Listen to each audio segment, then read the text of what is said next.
All right. Good evening, everyone. Let's get started. Thank you so much for being here tonight. We call this meeting because we know that our community is still processing what happened on April 28th.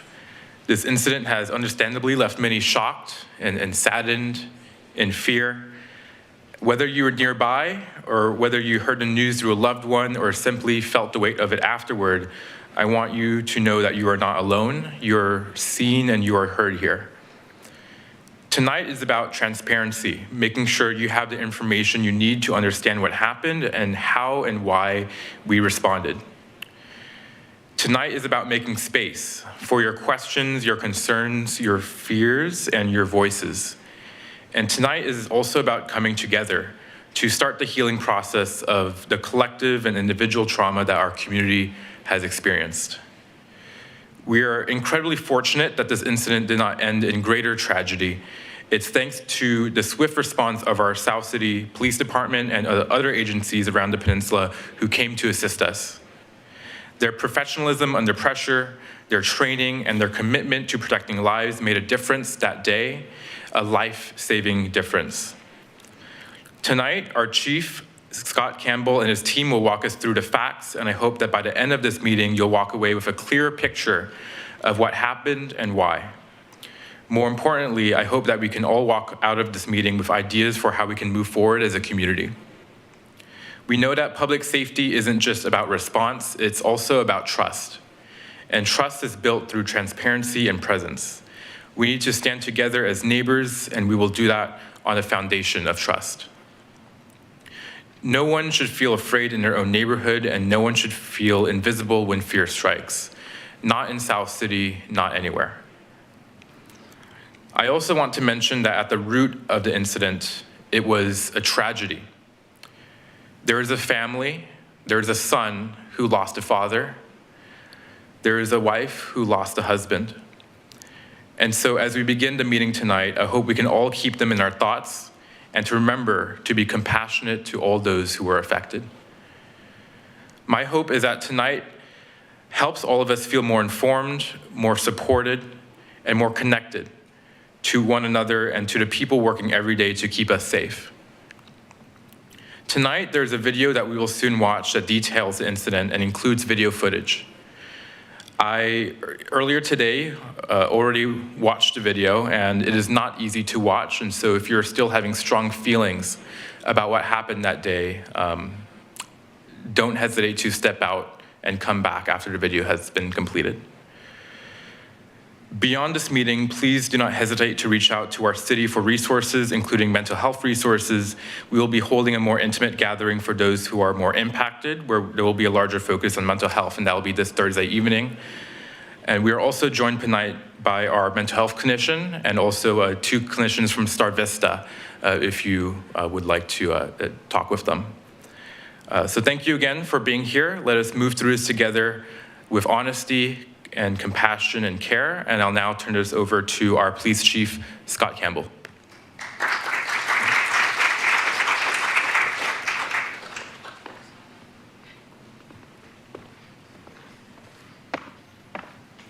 Thank you, Councilmember Coleman, and good evening, South City. For those that haven't met me yet, my name is Scott Campbell, and I serve as the Chief of Police for South San Francisco. Before I share some important next steps, I want to take a moment to speak from the heart. What happened on April 28th was deeply unsettling for our entire community, as well as every member of our police department. Our officers responded to a 911 call involving a neighbor dispute that escalated into a violent encounter. Our officers were met with heavy gunfire from a suspect armed with a rifle, handgun, and shotgun. The suspect fired dozens of rounds at officers, patrol cars, and occupied nearby homes. In a dangerous and rare situation for South San Francisco, our officers acted bravely, swiftly, and professionally by engaging the suspect in a shootout and ending the deadly threat. We are extremely blessed and thankful that no officers or community members were seriously injured during this incident. I'm incredibly proud of our dispatchers, our officers, our fire department personnel, our support staff, and our partnering agencies for their bravery, leadership, and dedication. There is no doubt that their actions saved lives and showed the highest level of professionalism. This incident highlights why our city invests in public safety training, equipment, technology, and always prepares for the worst. Our public safety departments will always remain committed to doing our best to protect our community and each other. We are also committed to transparency and detailing for the public the events that occurred during this tragic incident. In policing, we recognize that our sworn duty is to protect and respect human life. We also know that there are times when we are required to use force to protect human life, including deadly force, in the performance of our duties. We recognize that incidents of this magnitude can also have traumatic effects on those directly involved, to include our community members and our loved ones. For anyone experiencing trauma from this incident or from the information or images that will be shared this evening, please know that help is available to you. For those that choose not to see the video, we will give you an opportunity to step out during that time.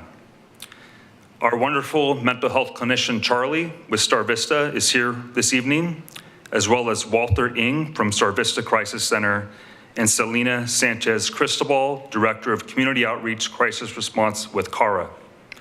If you're feeling overwhelmed, anxious, or simply need someone to talk to, please know that they are here for you, confidentially and without judgment.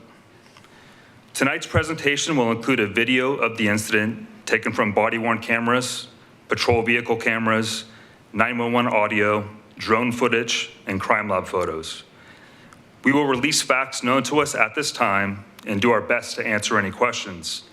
However, please understand that this incident remains an ongoing investigation with the District Attorney's Office, our Criminal Investigations Bureau, as well as our internal affairs. However, we will do our best to answer all the questions that we can.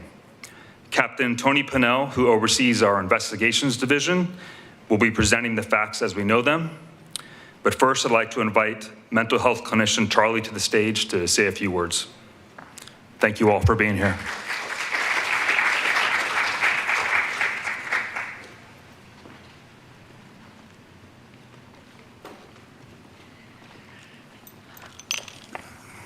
He's a lot taller than me. Good evening, everyone. Like he said, my name is Charlie, and I am the mental health clinician with South San Francisco PD. I'm the one that goes out on calls with them during a mental health crisis.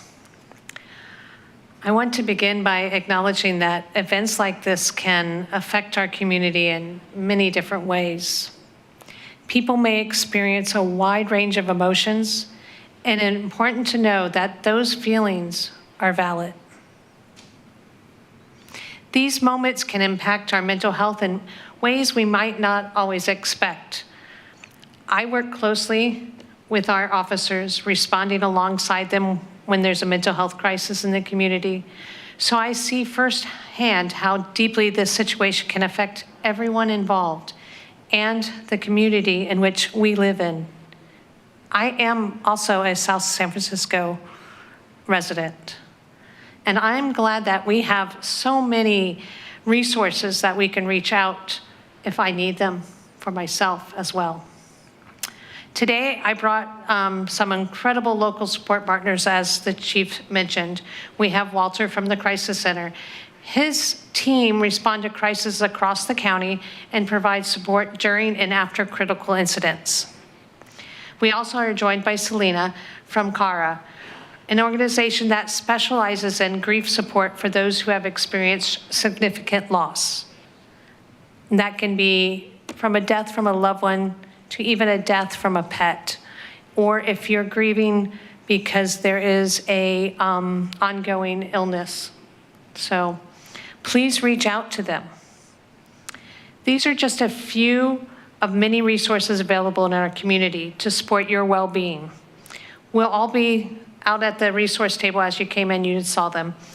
And please stop by, say hi, whether you want to ask a question, if you want to talk to someone privately, or just pick up some information. I also want to invite you also to the critical incident debriefing on Thursday at 6:30 at the police department in the community room. That way we can have a safe space to talk about what you're feeling and what you're going through and how it has affected your life. I really appreciate everybody attending the town hall meeting today and understanding what we're all experiencing. Thank you.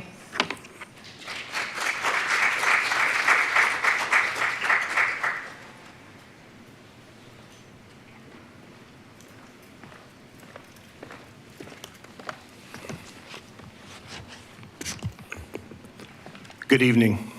My name is Captain Tony Pinnell, and I'm the captain of the Investigations Division at the South San Francisco Police Department.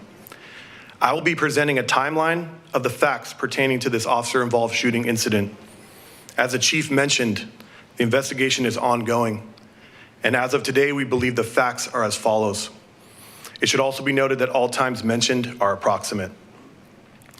On Monday, April 28th, 2025, at approximately 5:52 p.m., the South San Francisco Police Communications Division received a call for service from a resident who reported her neighbor was pointing a firearm at her husband. This occurred outside of her residence on the 300 block of Arroyo Drive. The caller described the suspect as a white male in his 40s and said he was named Brian. That person was later identified as Brian Montana. At 5:53 p.m., dispatch broadcasted an emergency priority call to all available units, and multiple officers responded. As officers were en route to the location, dispatch spoke to the victim who had returned to his residence. The victim relayed that Mr. Montana had pointed a black handgun at him and was now armed with what he believed was a rifle. At 5:55 p.m., dispatch heard audible screaming on the line, followed by several pops, which were later determined to be gunshots. The victim relayed to dispatch that the suspect had shot through his front door. Simultaneously, the first responding officers arrived on scene and heard those gunshots, and they requested emergency assistance, also known as Code 3 cover. At 5:56 p.m., they parked their patrol vehicles west of the suspect's residence, exited, and were almost immediately met with gunfire from Mr. Montana as they approached. The officers retreated behind their patrol vehicles for cover and called for emergency mutual aid. Officers from the entire county of San Mateo responded and established a perimeter. At 5:58 p.m., Mr. Montana fired an additional shot. At 6:02 p.m., the South San Francisco Fire Department was advised to respond and to stage a safe distance from the incident scene so they could be ready to respond in the event any community members, officers, or Mr. Montana required emergency medical aid. At 6:03, a shelter in place was issued for residents in the immediate area of the incident. And at 6:04, the North Central Regional SWAT team was activated and they initiated an emergency response. At 6:07, Mr. Montana fired an additional shot from behind concealment in his carport. And then about a minute later, he emerged from the carport holding a long gun and then concealed himself behind a large hedge. Officers ordered Mr. Montana to drop the gun several times. Mr. Montana subsequently fired 8 shots at the officers.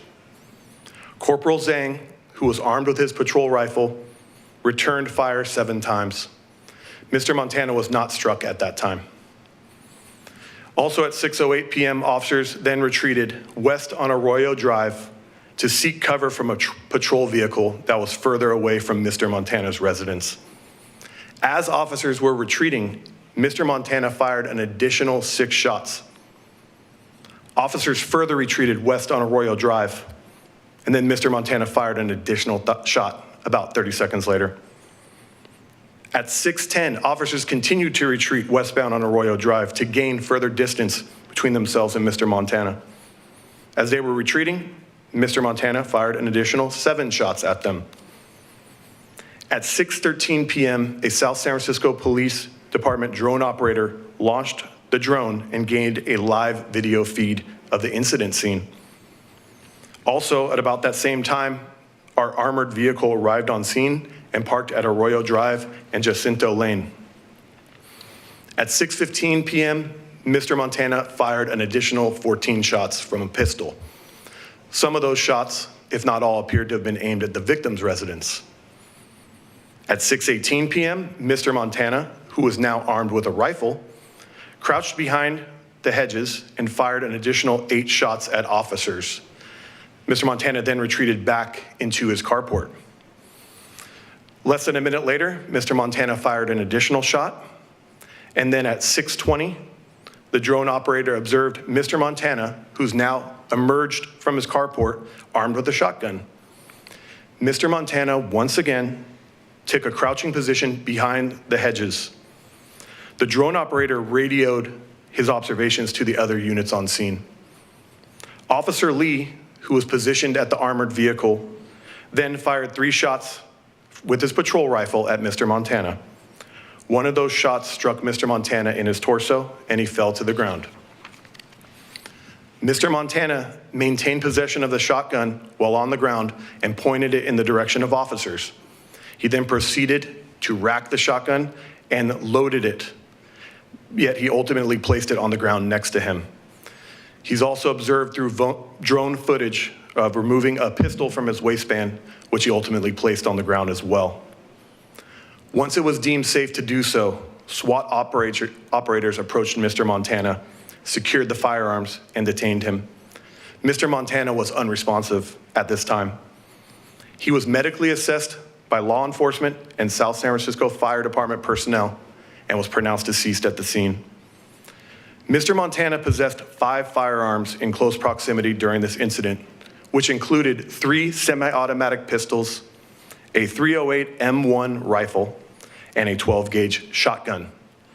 A search warrant was later executed at Mr. Montana's residence by South San Francisco police detectives, where an additional 5 firearms and hundreds of rounds of ammunition were located and collected. These included 2 pistols, 2 rifles, and a shotgun. It should be noted that during this incident, 2 occupied residents and 2 South San Francisco Police Department patrol vehicles were struck by gunfire from Mr. Montana. One subject sustained a non-life-threatening injury and was transported to a local trauma center for treatment. The officers who discharged their firearms during this incident are identified as Corporal Zhang, who is an 11-year veteran of the police department, and Officer Lee, who is an 18-year veteran of the police department. At this time, we will play the video which depicts the critical incident that occurred on April 28th. Please be advised, the video is graphic in nature and may be disturbing to some people. At this time, we would like to offer anyone the opportunity who feels that they may be uncomfortable viewing the video a chance to step out. So with that, we will play the video.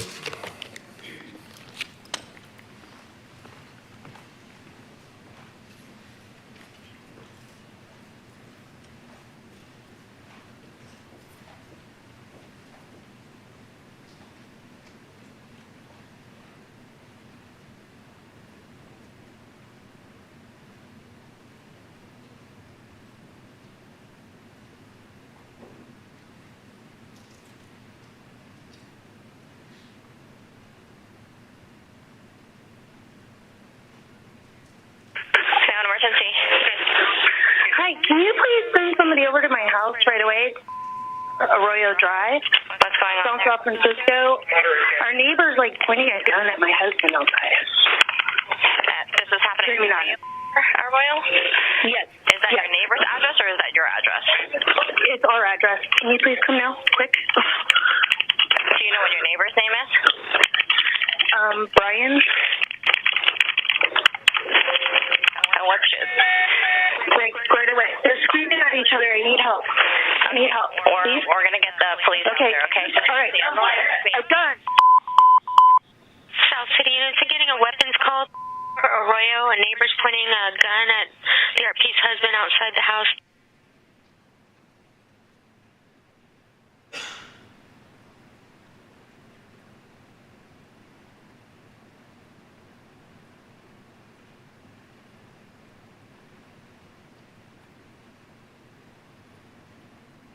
It was blue black. I just saw basically the muzzle of it, and then I'm kind of shaking because he's walking around. He's walking. Oh, he's got a rifle. He's got something in his hand. He's coming into my side of the house with a rifle. Now he's holding a rifle. He's got guns in his holster in his thing. He's got 2 guns. He's got a rifle and he's got 2 handguns in his holster. White. He's coming to my door. About how old is he? 40. Oh, shit! Here, Frankie, come on! Come on!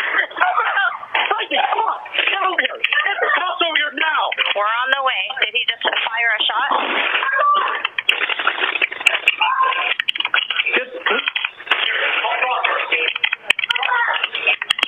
No! He just shot her in the car!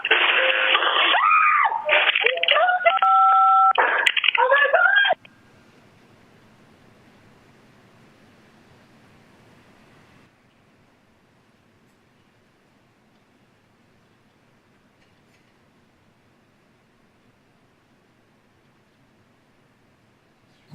Yeah, but there's a lot of screaming. Suspect at W Main is 40. 10-4.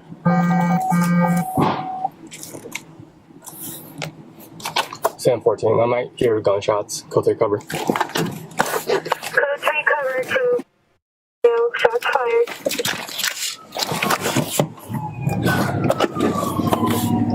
Code 36 to primary.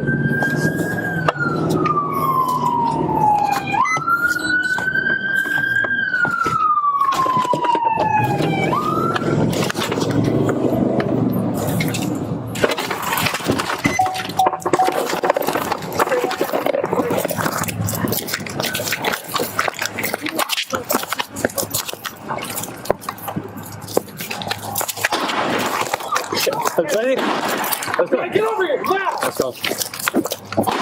Sam 14 got shots fired. Let's go. You got a shield? It's in the back. It's in my trunk, dude. Alright. I got one in my trunk. And I got eyes on the window. Dude, I don't like this position, dude. We got a fucking terrible Sam position. 14. Dang, you're Hold on. I got a WMA white t-shirt holding what appeared to be a shotgun. He walked into the house east of. Go inside!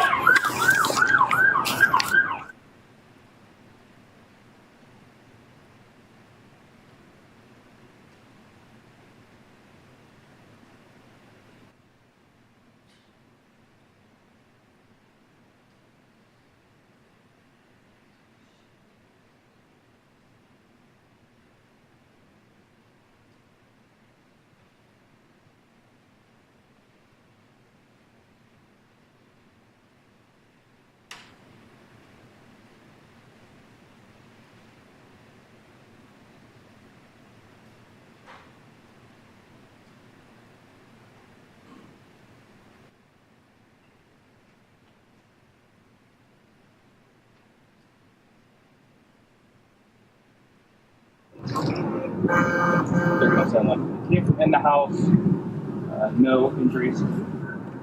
Break.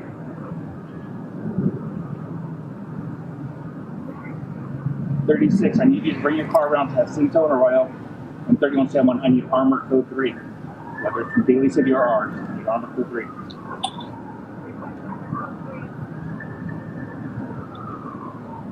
Oh, we got someone coming out. Same one coming out. What's the shotgun? Drop it! Drop it! Drop the gun! Drop the gun! He's behind the bush. Drop the gun! He's behind the bush.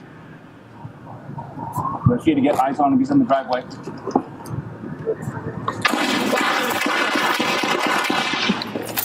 Sam. Duck. No, I got it. Yeah. He retreated back. Hey, Back up, Sam. Sam 1, tactical retreating. Rotate to get in your eyes.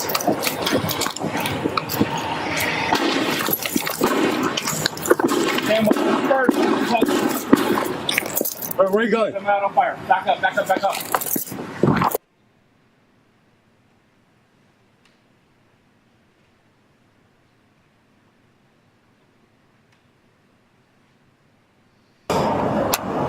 If we want to mutually come down here and grab mine. Go with it. Hold on, stop.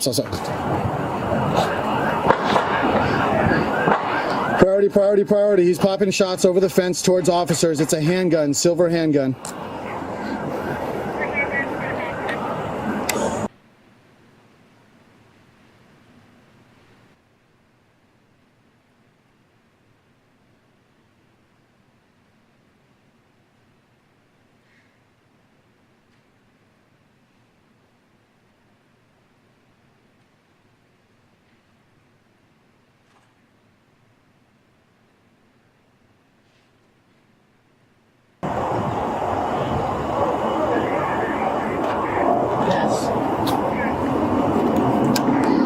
434, he's taking aim at officers. Take cover.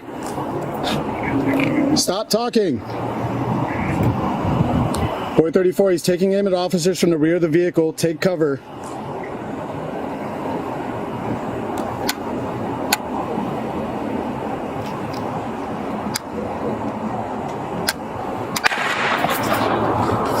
They're shooting at him.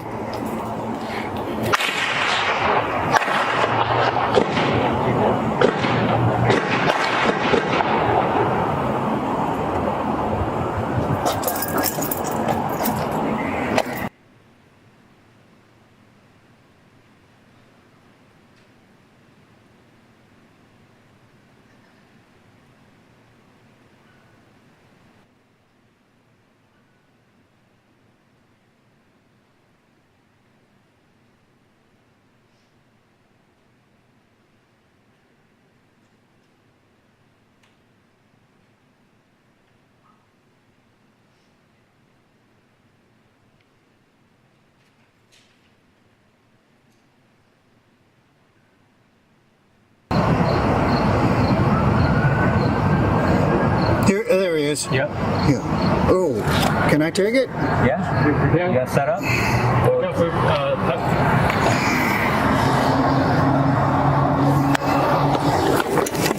right, ready?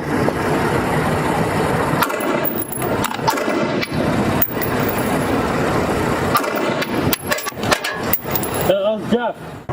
34, sorry, silver handgun. He's now behind the hood of the vehicle again. 434, he's coming out with a shotgun towards the rear of the Ford. He's looking up towards officers.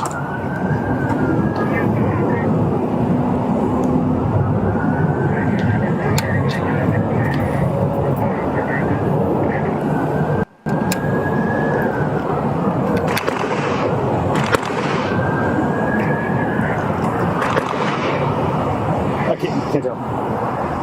434, I think he's been hit. He's laying down on the ground. He's now facing up the street, aiming the gun through the bushes towards officers. I need to get over. You're clear. Move the drum.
Thank you all for watching that with us. It's obviously quite traumatic for everyone that sees it. We are here to answer any questions that you may have or any comments that you'd like to make. Do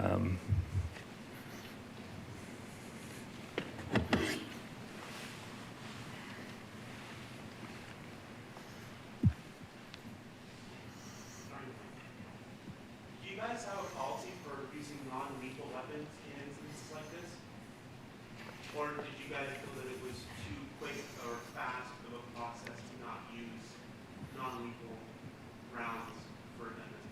Yes, we have a number of non-lethal options. When you're trying to isolate a threat where the suspect has a firearm, a rifle, a shotgun, less lethal options are not an option at that time. We needed to end his intent to kill our officers or kill a community member.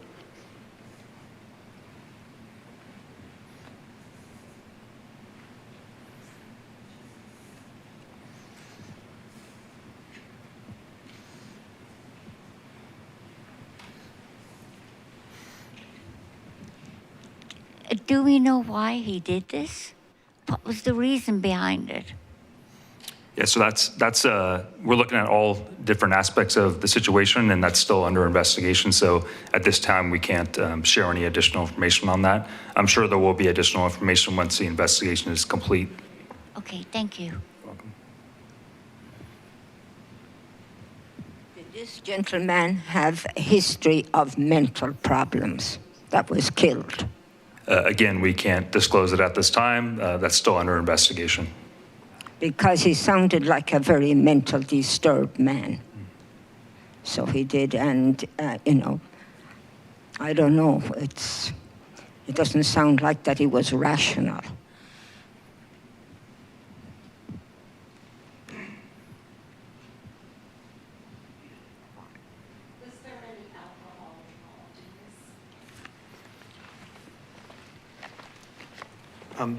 That part of the investigation is also being conducted by the coroner's office, who will make a determination if there was any level of intoxication or if there's any influence of drugs involved.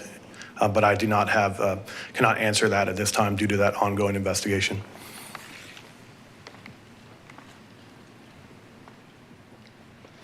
How do you reach out to the family, the son and the wife, and after this, do you reach out to them at all or try to offer any?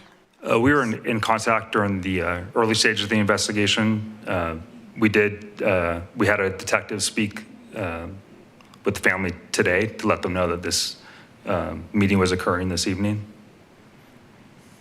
Because you probably went into his house and searched the whole thing right after that incident, right? Yes, our crime lab was summoned to the scene to process. And they just have to stand by and watch you go through their home, searching for other weapons, et cetera? The investigation involves multiple factors. They were both in a safe space with us, talking about the situation.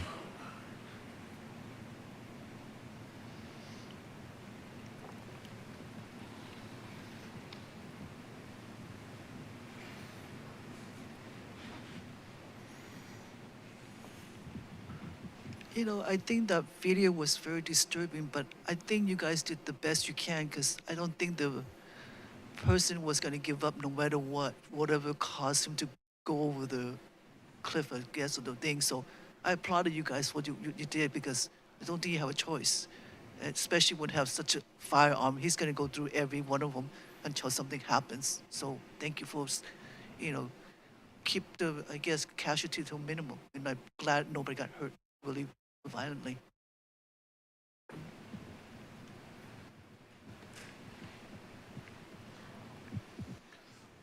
Was there any other available footage besides officers' footage, such as neighboring ring cameras, front door cameras, that they could have had access to help with your guys' investigation? Yeah, there's hours and hours of footage.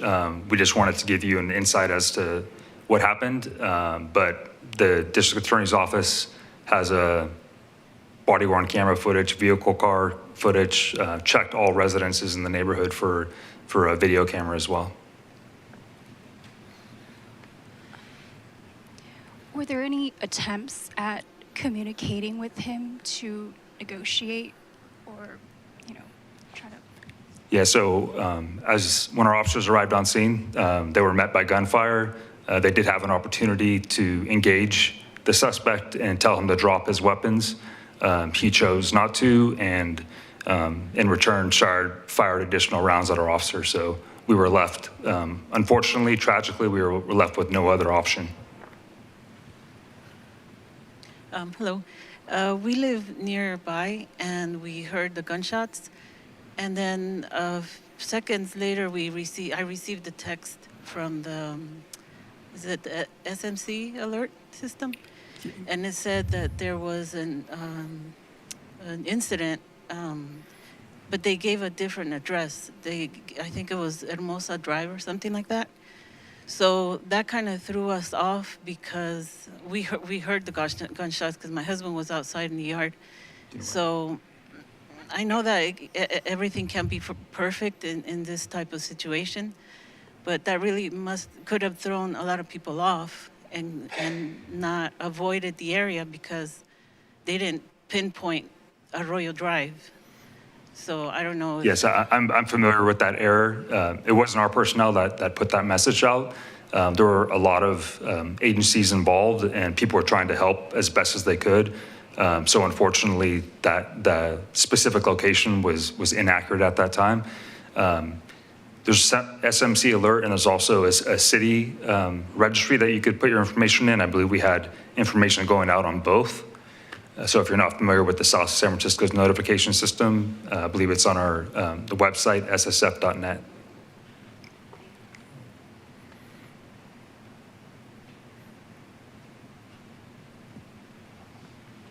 I'm just curious, I just want to follow up on my question before. So you said when shots fired are involved, there's no way to use a non-lethal round. So my question is, if there's instances where law enforcement is called to a residential location, what instances would allow your officers to use non-lethal rounds? Because there were moments in the video, obviously, there are cut and paste minutes to show, but there were moments where he was not shooting, where there could have been the potential use of a non-lethal round to disarm him, disorient him, sidetrack him. I have a background in law enforcement, so that's why when you mentioned that you don't use non-lethal rounds with firearms, I can vouch in my experience of 11 years, there are moments you can.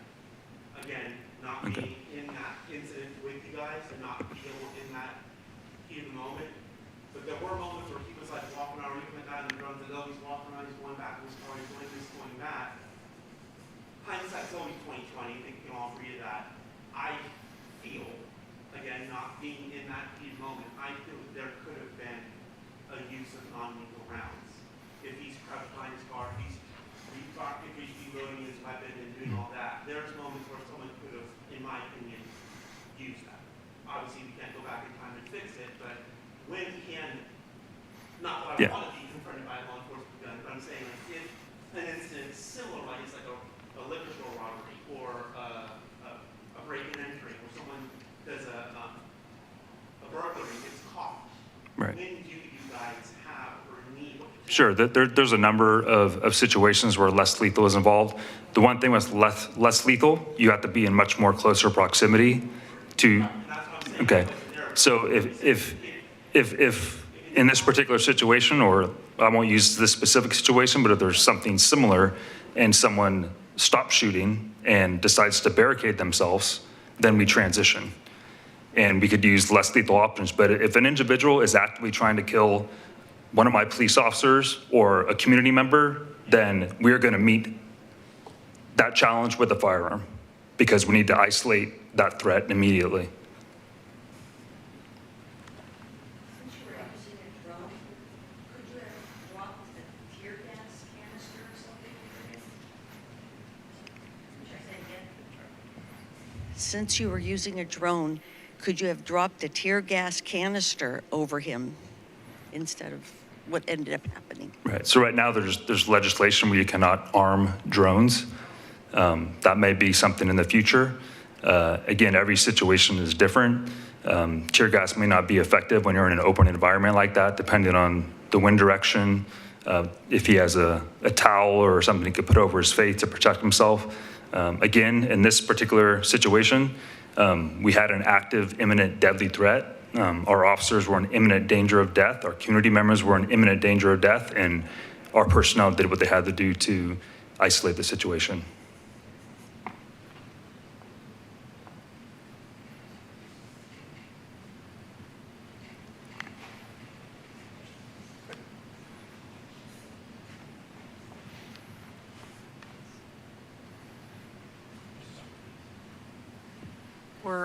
Do you think all of the his firearms were purchased legally?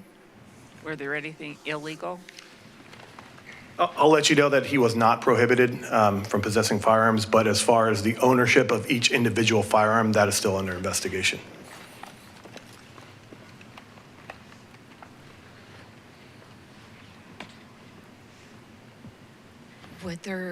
Were there any incidents prior to this incident with this individual, history-wise? Yeah, so part of every investigation actually is doing a history check on the person that we contact, or if it was an arrest situation, arrest. In this situation, we did look into history, and there was nothing significant in the past.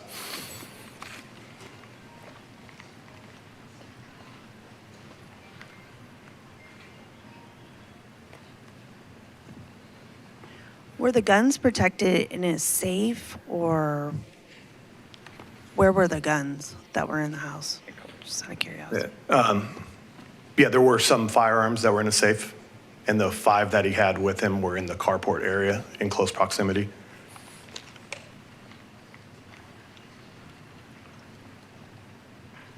How many total shots was fired by the victims? In total, the suspect fired approximately 62 rounds, and our 2 officers fired a total of 10 rounds.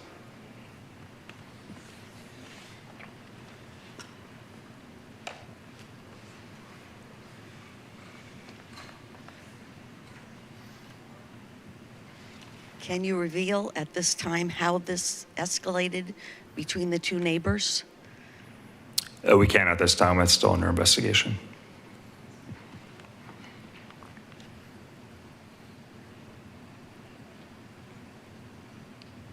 Chief, can you talk a little bit about the mental health aspect of all this? And if you can, what process, not just for this one, does the police force implement in terms of addressing mental health post an event like this with your officers? What type of resources are available to get over this type of thing? Just so the community knows also what happens afterwards. Yeah. Thank you, Mayor. I appreciate the question.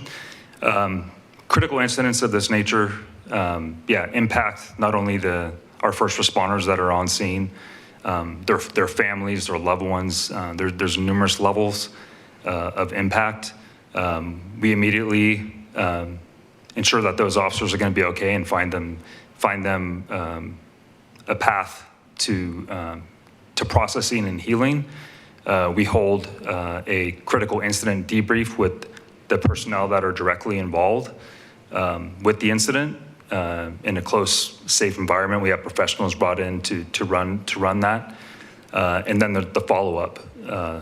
The 2 officers per protocol, 2 officers that fired their weapons are put on paid administrative leave, and they meet with a psychologist, return to work psychologist, to make sure that they're okay to return to work.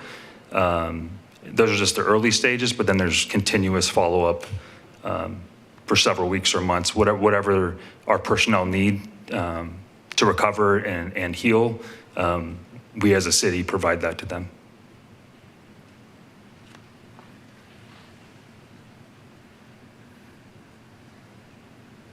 Is there any military service with this individual? We believe that there was no military service.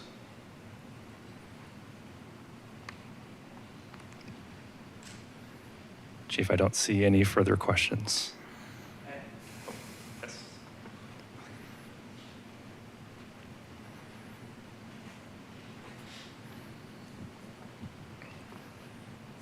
I'm going to break my policy of not speaking to police to ask this question.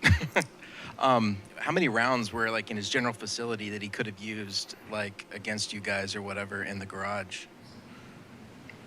Like just right there that he could have had easy access to, sort of thing? But I'll say he had access to hundreds of additional rounds of ammunition, and that he could have easily retrieved like within and come arm's back. reach or the garage or whatever? Not necessarily in arm's reach, but in the residence. Gotcha.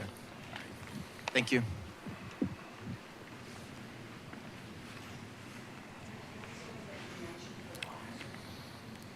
The counseling that you mentioned for the officers and the 2 that were involved in the fatal shooting, but is the counseling also for everyone that was part of this? Absolutely. Again, it impacts. I wasn't boots on the ground that evening, but it impacts me as well. Officers go home to their families and start thinking about things, and it's impactful for everyone. The neighbors that were in their homes hearing all these gunshots going off, not knowing what was going on, not knowing if they were safe. It's traumatizing for everybody. The benefit of the counseling? Correct. You mentioned a meeting you're going to have at the police department. What was that about again? Yes, this Thursday, neighbors that were directly impacted by the incident, we've created, we're going to have mental health clinicians on site, more of a formal, intimate gathering to talk about their feelings and what's going on.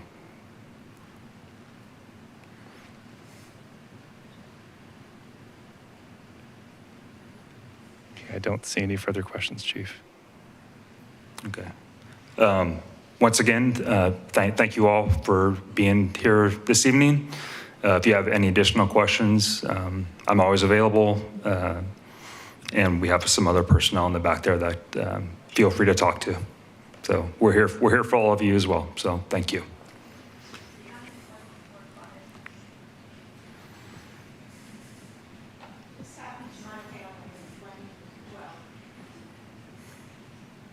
This happened to my family in 2012 here in South San Francisco.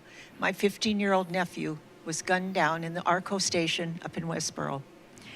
And what Chief Scott Campbell's doing tonight in having this meeting and explaining to the community is very important.